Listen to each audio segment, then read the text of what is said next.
ఓం శ్రీమాత్రే నమః. శివానందలహరి 19వ శ్లోకము. ఈ శ్లోకము మన తలరాతను మార్చేది శివుడే అని చెప్తుంది.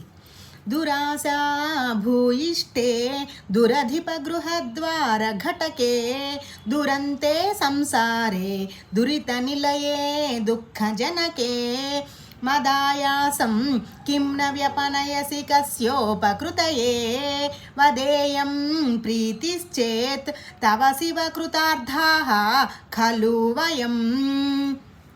ఓ భక్తవత్సల, ఓ పరమేశ్వర, దురాశ భూయిష్టమై దుష్టప్రభువుల వాకిన్ల దగ్గరకు చేర్చేది, కీడు కలిగించేది, పాపాలకు ఉనికి అయినది, దుఃఖాలను కలిగించేది అయిన ఈ జనన మరణ ప్రవాహ రూపమైన సంసారంలో నేను అనుభవిస్తున్న కష్టాలను చూసి కూడా ఎవరికి మేలు చెయ్యాలని నా తాపాన్ని పోగొట్టడం లేదో చెప్పు ప్రభు.